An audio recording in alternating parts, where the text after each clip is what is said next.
Well, good morning, happy Friday, snow fans. Here we are, second to last week. It's the end of the second to last week of Snowfall forecast. I'm your host, Rev Snowflake, and happy to be here for you. Sorry I was absent yesterday. Kind of got feeling bad after I did the graphics, laid down, and the rest is history. Any rate, here we are, back up on Mount Rainier.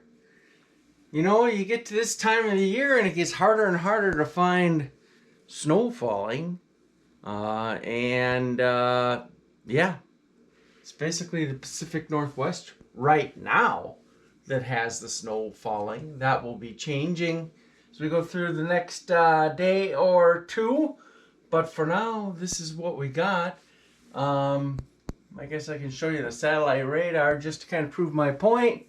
This is all rain and some snows. I guess if I could find a cam. Actually, I do know a cam here at the not Alta ski resort. The what's that called? Why can't I think of that? Any rate, that's terrible. A mind is a terrible thing to waste, hey?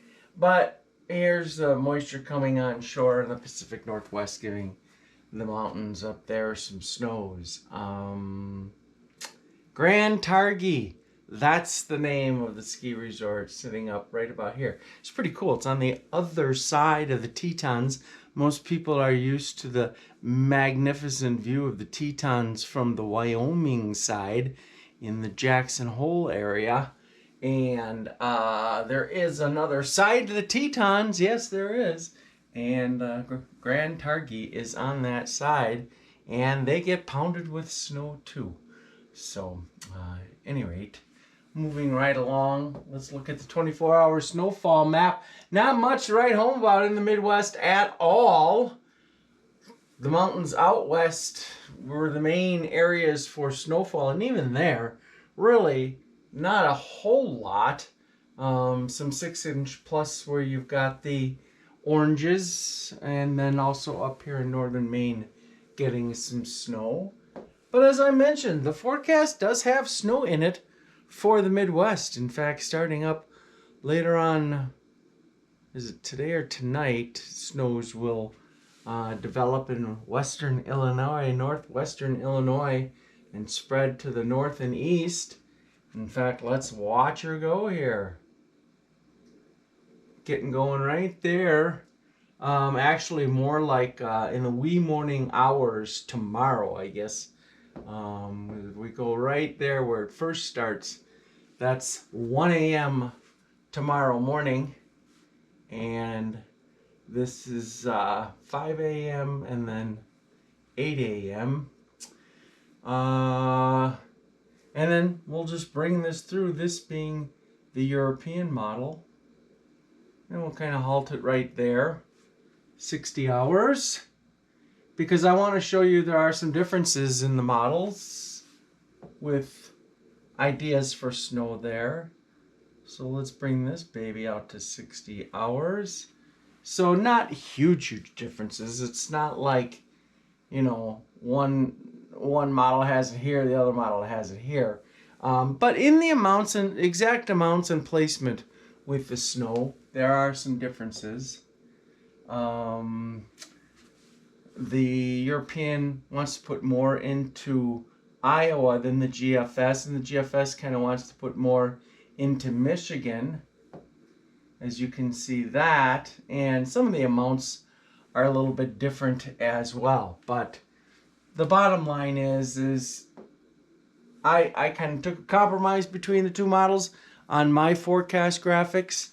And, you know, in that vicinity somewhere, probably a total of 5 to 10 inches in the main snow band. There'll be some places that only get 2 or 3. And there may be a few places that get more than 10. I don't think that's going to be so much the case. It's going to be a very, very wet and heavy snow. So the moisture content is going to be very, very high and that'll keep the actual totals down, I think, probably into that 5 to 10 inch range or so. And then things will quiet down there, but then we get, excuse me, I think I'm battling a little bit of a cold. That's why I kind of zonked out yesterday and didn't wake up in time to reasonably get the snow church out. But what happens is we get a couple of minor disturbances to bring snows. In fact, if you look at my 5 to 10 day map or 5 to 8 day map, it looks like a bowl of spaghetti up here with all the different systems bringing some light snows. And you just kind of watch that happen here. But then by the time we reach right around the 30th or 31st, so we got to go out a little bit more here. We're just starting to see the inklings of a pretty big storm that will impact Nebraska, sections of the Dakotas, and Minnesota by like Thursday, Friday of next week. So here she goes, folks. Boom, boom. See that? Not a massive storm, but you're talking about, some pretty solid double-digit snowfall totals there. And look at northwestern Wyoming. Holy Moses, are they going to get crushed? And of course, mountains of California, they're only at 400, 500, 600 inches of snow for the season. Actually, it's more like 600, 700 inches of snow for the season. So why not pile on more? I just read where Alta, Utah is over 700 inches. It's a ski resort east of Salt Lake City, over 700 inches of snow for the season. I can't even imagine that. But good for them. The West really needed to be recharging their moisture situation. Their hydrologic cycle was way, way down. And so here comes the GFS. Pretty much the same thing. It doesn't have... It has a storm a little bit further north and west and maybe not even quite as powerful, but... and a day later. So here's the Friday into Saturday for it. And then let's go out into La La Land, shall we? Let's end this video with our visit to La La Land. And I'm coming along with you for the first time, so let's see. I've kind of liked doing this where I'm seeing it for the first time right along with you guys. Sometimes it stinks to be the weather guy and kind of at least have an idea of what's coming before everybody else. It's fun to be surprised. Ooh, look at that. Somewhere right around the 4th, 5th of April, a storm is seen for the Northwoods. And maybe even some more snows. So, might not be quite done with snowfall yet across the Northwoods. Certainly not for these areas, and then also certainly not for these areas, because these are two pretty high confidence snowstorms.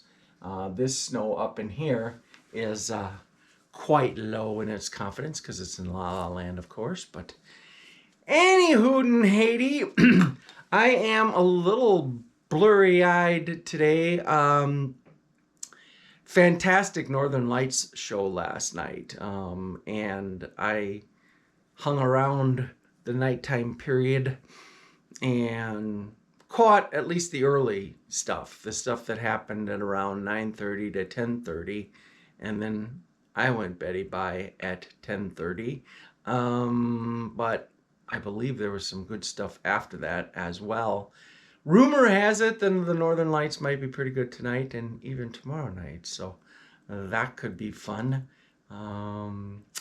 And what else? I guess that covers it for the day and the week. Have a wonderful weekend. Be safe. Those of you that are going to be seeing the snows fly, here early tomorrow, starting up early tomorrow morning into tomorrow. Roads probably don't have a whole lot of treatment on them anymore, so they'll be slickery, and it's going to be a slickery snow. That high moisture content stuff, that wet, heavy, sloppy snow is exceptionally slippery for cars on roadways, so just be careful. I want to make sure that y'all come back again, and yeah, keep those sticks on the ice, smiles on your face, and I will talk to you on Monday.